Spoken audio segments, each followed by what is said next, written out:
Okay, so let's do a few more examples.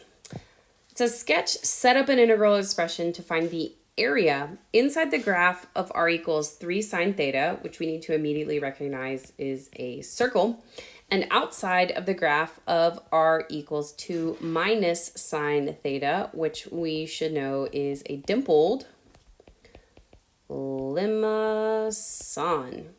Okay, so I think the most important thing before making any kind of sketch here is figuring out where they intersect. So where do they intersect?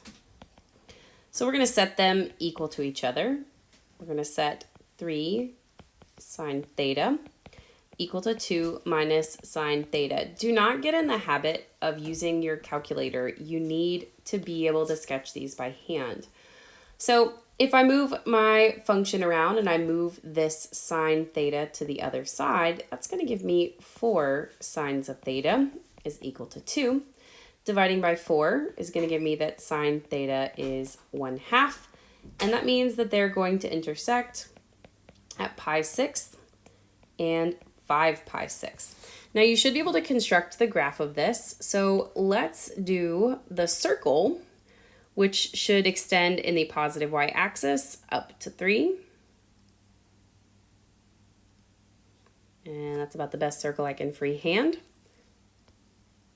And then our dimpled limacon is going to be oriented also in y. And that means that it's going to extend out 2 units on the x-axis, down 3 units on the y-axis, and 1 unit here. So we have this kind of sort of thing like this. And remember, if you're not so certain, plug in some points. And we can see our points of intersection of pi 6 and 5 pi 6 right here. And remember, we want inside the circle. So we're inside the circle and outside of the limacon. So the area that we are talking about is going to be this guy. Now our polar area, remember we want to sweep from point to point. So here is our ray of pi over 6. That's going to be our theta number 1. And here is our theta number 2 of 5 pi over 6. Now my suggestion would be to tackle this with possibly some symmetry. Might not be a bad idea, but you don't necessarily have to use the symmetry. Remember that our area formula is going to be 1/2 integral from alpha to beta of r squared d theta. Okay, so considering in this case, our distance between these two functions is going to be top minus bottom. So from here to here, or from here to here, or from here to here, or from here to here, or from here to here, will always be circle minus limacon. So another way to consider this is that you could potentially consider it as we're going to be taking the area of the circle and we're going to be subtracting out the area of the limacon. So we're going to be doing these essentially squared individually, and that would be my suggestion. So using this as our guide, what I would do is consider that our area will be 1/2 the integral from pi over 6 to 5 pi over 6. We will need to take the area of the circle, which will be 3 sine theta. We'll square it. We'll need to cut away the area of the limacon, d theta. An alternative approach would be to only tackle half of this and set up a similar situation where we use symmetry. And instead, we would go twice the 1/2 integral from pi 6, stop at pi halves, take the area of the circle and subtract out the area of the limicon. And remember, these are going to have to be squared individually. They're going to have to be squared individually because we're taking out the area of that limicon, okay? So let's say we get something a little bit more complex. Perhaps we're looking at r equals 3 cosine theta, and we want to find the common interior. Notice it doesn't say calculate, it just says sketch and set up. So 3 cosine theta is going to give us a circle oriented in x and the positive direction, extending out to 3. And we also, that's our circle, want to find the common interior with r equals 1 plus cosine theta, and that's going to be a cardioid. So going through some values, plugging in 0, we should get 2. Plugging in pi halves, we should get 1. Plugging in pi, we should get 0. 3 pi halves should be 1. And we get this situation right here. Now our common interior, and here's where things are going to get tricky, is going to be all of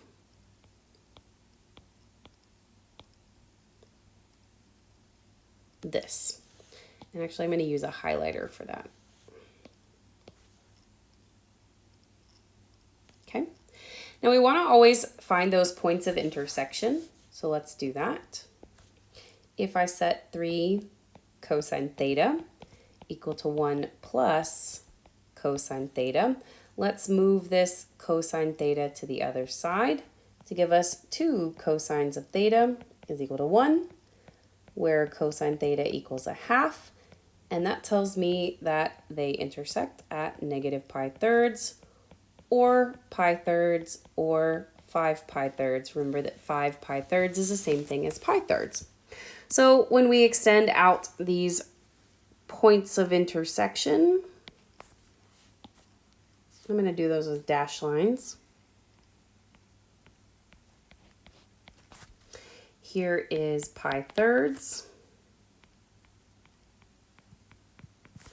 And here is 5 pi thirds. And if we're not paying attention, we're going to miss something that is really, really, really important. So I want you to pretend, imagine if we could take our magnifying glass for a second and zoom in. Okay, so I have this blue cardioid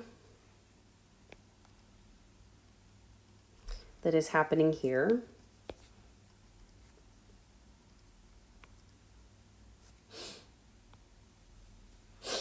And I have this red, well, I guess pink circle that's happening here.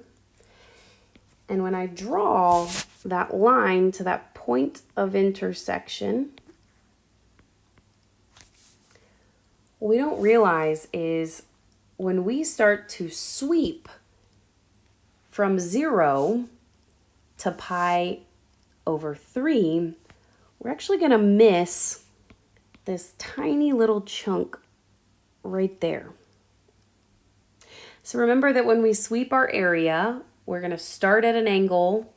We'll go sweep, sweep, sweep, sweep, sweep.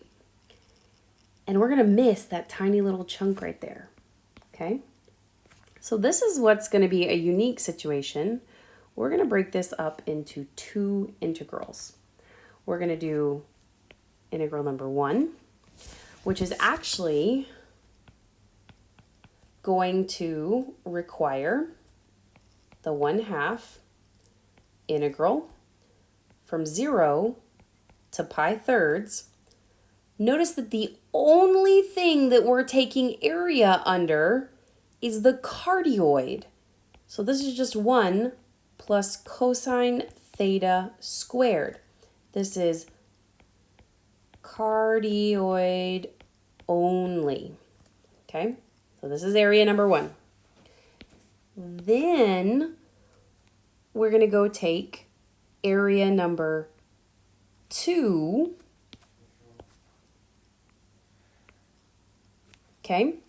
And area number 2, and I'm missing a d theta on my integral, don't yell at me, is going to be 1/2 integral, and that's going to have to go from pi thirds to pi halves, and it's not really obvious, but think about it like this.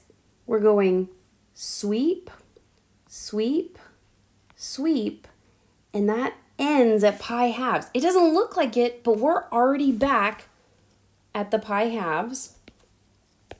And so this is area number 2 right here. And this is actually only going to be area under the circle. And that circle is 3 cosine theta squared d theta. And again, that's really tricky because you're like, how is that only the circle? Because it's just the pink stuff. We're not doing anything with the limit or with the cardioid. And it's that tiny little piece. Now, by doing this, I'm only actually getting half of this piece. I've only done the area that goes from here and all of this. So I technically need to take this and double it for symmetry, which means if I distribute that 2n, I now have the integral from 0 to pi thirds of 1 plus cosine theta squared d theta, and the integral from pi thirds to pi halves of 3 cosine theta squared d theta. And that's really, really tricky because of that tiny little sliver there.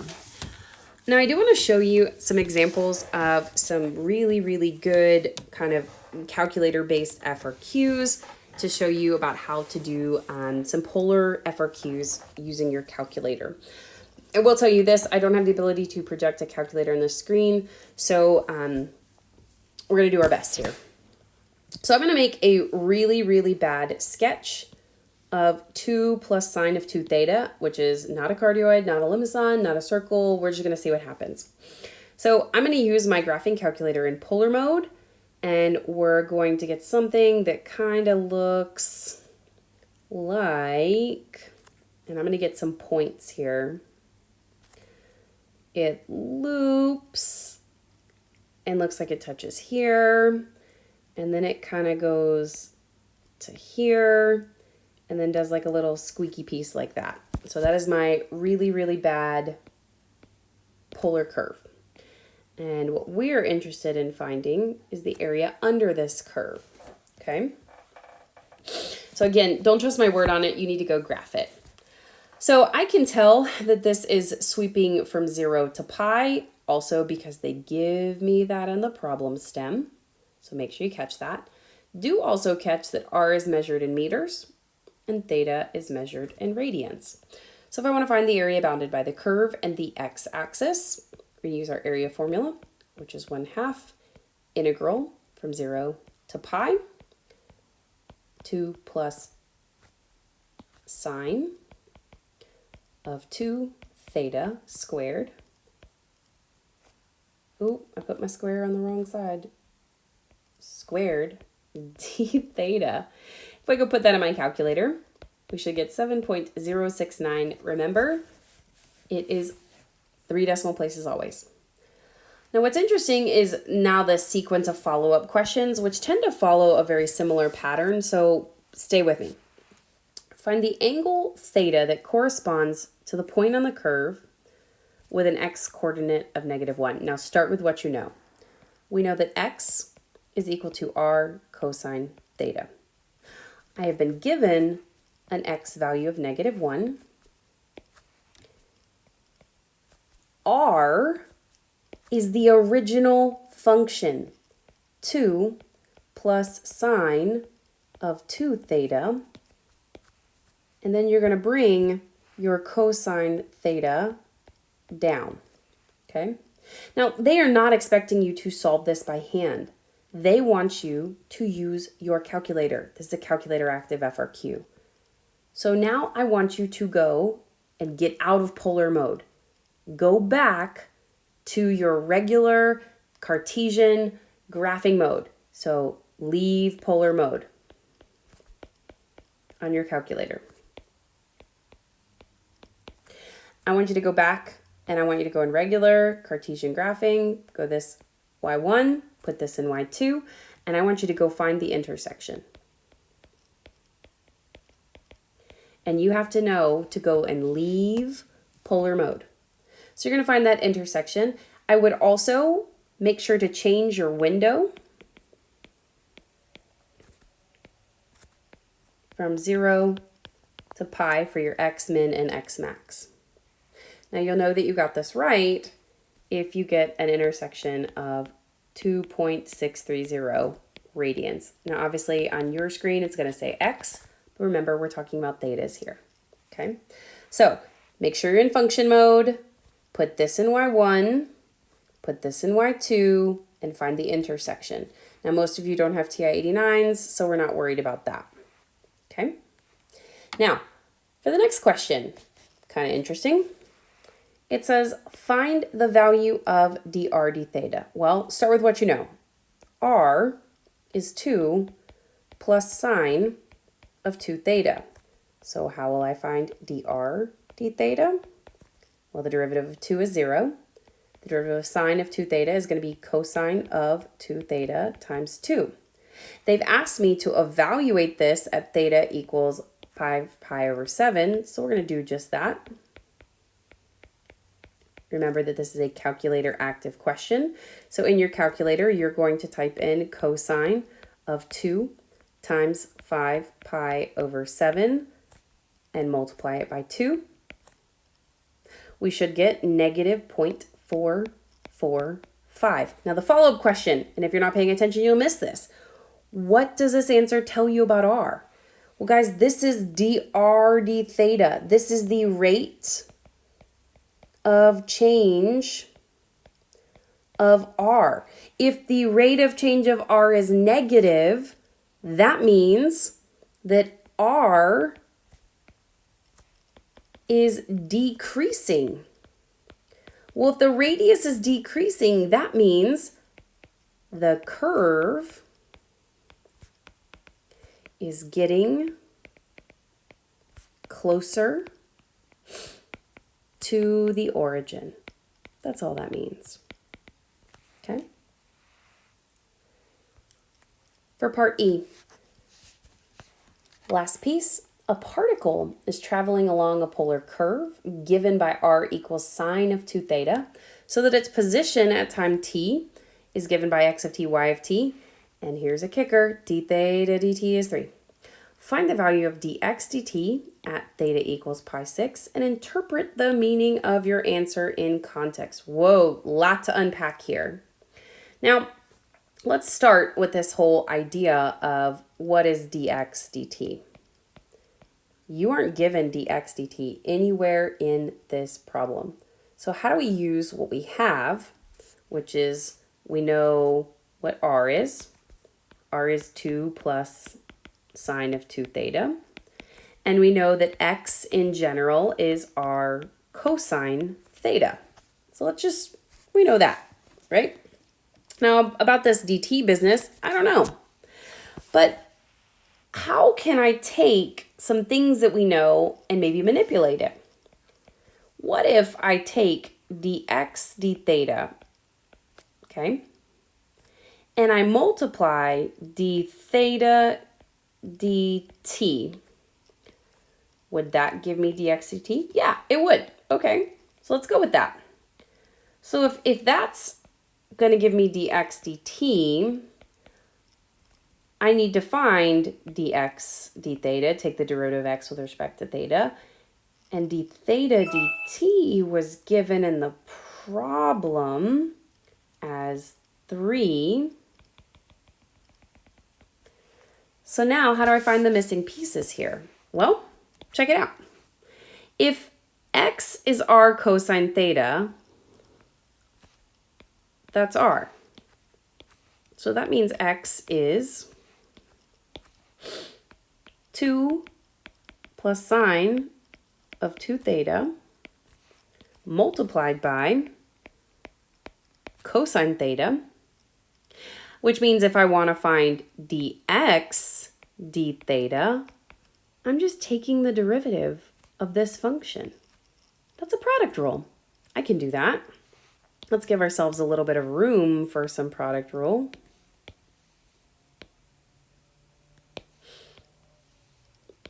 There we go.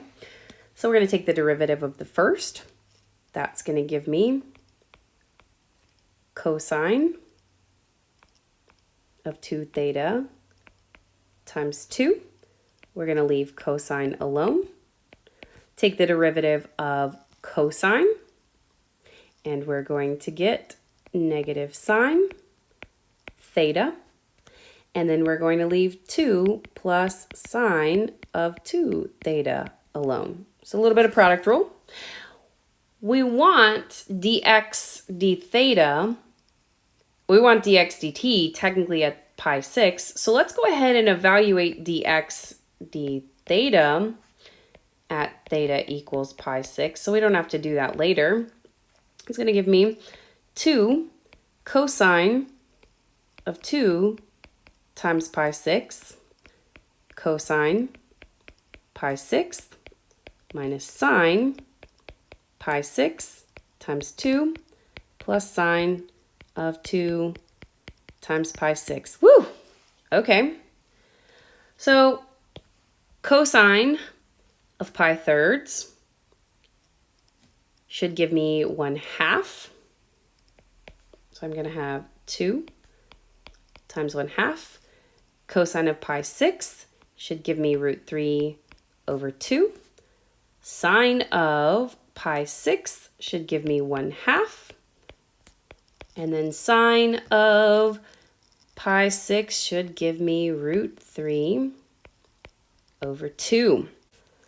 All right, after we plug this all in, we should get negative 0.567. Don't quote me on that. Keep in mind, this is dx d theta evaluated at that point. So what are we going to do with that? We're going to put this right here.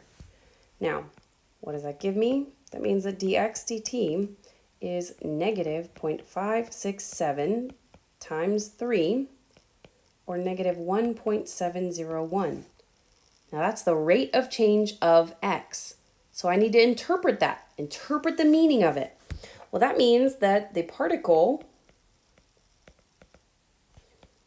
is traveling to the left at theta equals pi over 6, since dx dt is negative. Now, if you got freaked out by that last piece, because part E is a little bit zesty, I would tell you, don't panic. It's totally okay. And even if you got every piece except for part E, you would still probably get a lot of points on this FRQ. Now, I want to do one last example with you. I'd encourage you, if you can, to attempt to do this one on your own and then come back and check it. But we're going to go through it all together after you have had an opportunity to do it on your own. So, part A, we've got a curve. You're going to check your bounds. R is measured in meters. Theta is measured in radians. Always sketch your area. We go and sketch this. This was a calculator active FRQ. What we found was since we're only going pi halves to 3 pi halves, make sure you do that. We get actually this like cool little butterfly shape that looks like that. Important to catch that your theta is bounded.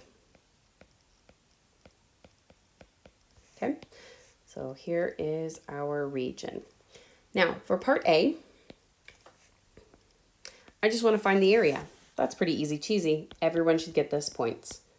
1/2 integral from pi halves to 3 pi halves, theta plus cosine of 3 theta all squared d theta. You were actually finding this. This was a calculator active question. You should have gotten 19.675, 3 decimal places. Okay. Part B, very similar to the previous problem. Find the angle theta that corresponds to the curve that the y-coordinate is -1. Do what we did on the previous page. Start with what you know. If y is r sine theta. We want y to be -1. R is the original function, and that original function was theta plus cosine 3 theta. And then we still have sine theta here. Now this is where you're going to have to remember to go back to function mode. Go to function mode on your calculator, and you're going to put this in y1 and this in y2, and you're going to find the intersection. And that intersection needs to still be within the bounds of pi over 2 to 3 pi over 2. So be careful with that. When you do go find the bounds, we find that they intersect at 3.485. And so that's the answer to part B. Okay. Part C says, for what values of theta on the interval from pi to 3 pi over 2, so we're only talking about quadrant 3, is dr d theta positive? Well, that means we're going to have to find dr d theta. Start with what you know. If r is theta plus cosine of 3 theta, then dr d theta should be its derivative. Well, the derivative of theta is 1. Derivative of cosine of 3 theta is going to be negative sine of 3 theta times 3.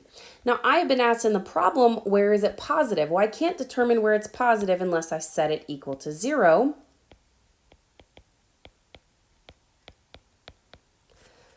And I am going to move the 1 to the other side.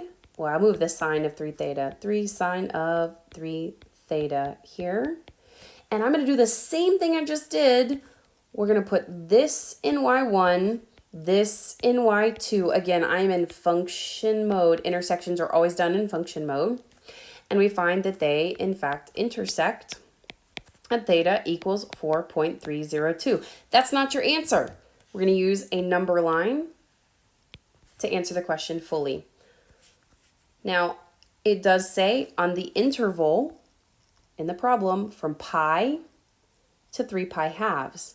So if pi is here and 3 pi halves is here, okay, and when you were looking at that intersection, I hope that you changed your window from pi to 3 pi halves.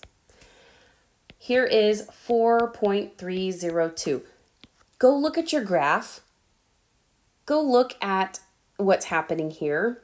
It goes positive and negative. And when I say look at the graph, I want you to look at the graph of the original function. R equals theta plus cosine 3 theta. Or you could even look at the graph of dr d theta or dr d theta. And basically what this tells me, if this is dr d theta, I know that dr d theta is greater than 0 on the interval pi to 4.302, which tells me that r is increasing.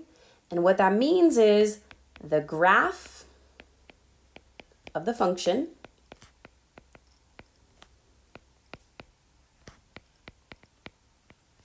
is moving away from the origin.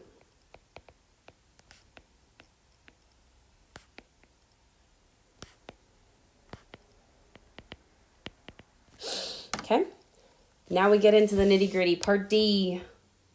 Things get a little bit spicy here. Part D asks us to find the value of theta that corresponds to the point on the curve with the greatest distance from the origin. Guys, that is the maximum value of r. And the only way to find the maximum value of r is candidate's test. So we're going to do candidate's test. We are looking for the absolute max. So we're going to say r, and we're going to have our thetas. Remember, since we're on the interval from pi to 3 pi halves, those are our endpoints. They are automatically candidates, and then we're going to include 4.302. Now, when this says you're going to plug into r, you are plugging into the original function. Getting some decimal answers, we get 2.1416, 5.245, and 4.712. Remember, you're plugging into r, and that means that r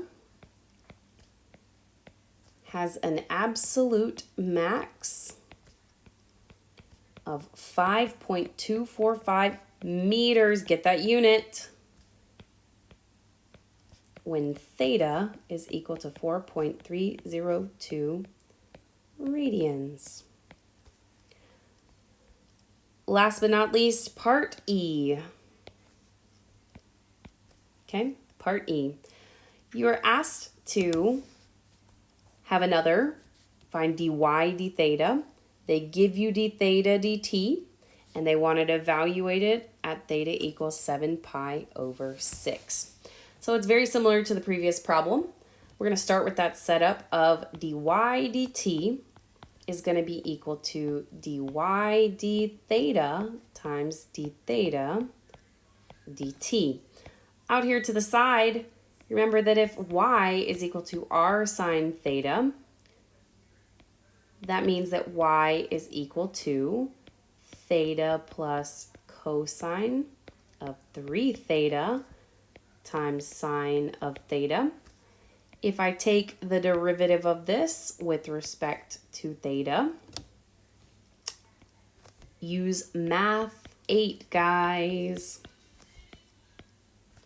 Don't do it by hand. You should get negative 5.174. That is going to be the value that we're going to plug in for dy d theta. This guy right here was given as 2.